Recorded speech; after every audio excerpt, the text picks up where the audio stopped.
real blessed to be invited to be able to share. Today is, if you have little people in your house, or if you ever had that season of sports with children, you know what Saturdays are. They are the days where you have no time and no life. And so I'm trying to figure out if I was a good parent or a bad parent, that I was not too sad to miss those 5 soccer games today. And my children were like, oh, you're not going to make it? I was like, Mommy has to go be with adults today. So I'm glad to be with you. My son had 2 and my daughter has 1, and he has something else later today. And so we are a soccer family because my husband, who is Jamaican, came to this country on a soccer scholarship. And so when my son said he wanted to play football, you know, he wasn't thinking about American football. He was like, great, I got you covered. And so we kick balls and dribble and do things we should do in the house. And they are both soccer players. And my daughter actually is the competitive one. So she's young, but she's spicy. If you know my children, my son is the compassionate one. He is the child that loses a soccer game and then goes to the other team and says, y'all really did good. It was good.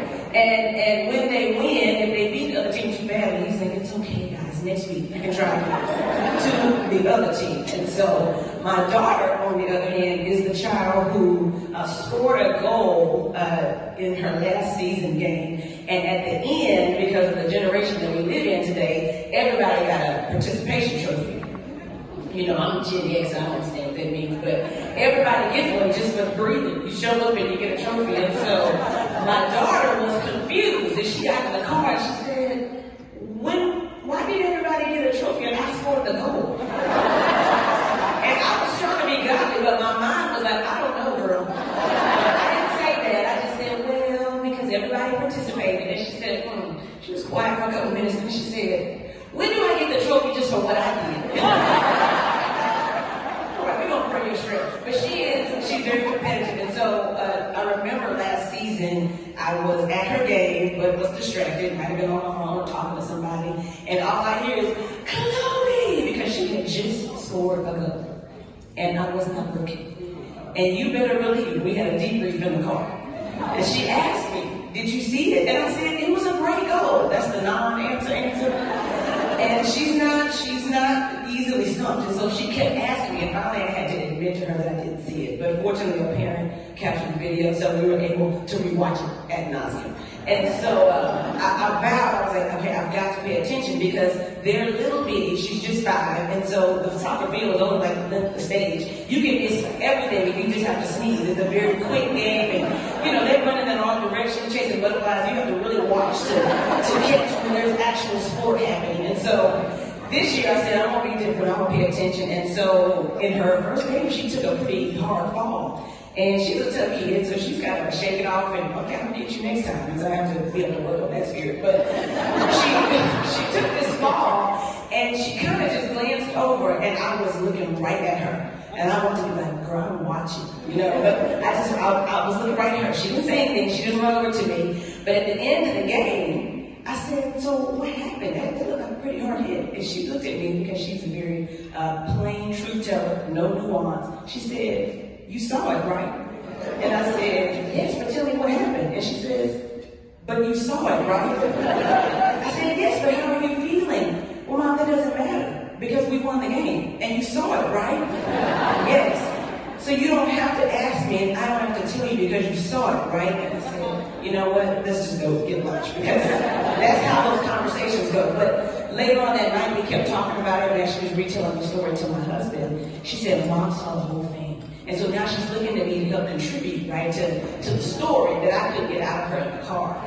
And when I thought about these experiences, missing that goal and catching that fall, even though my daughter is not a highly emotional person, I realized that every person wants to be seen. Everybody wants to know that somebody caught those moments in their life.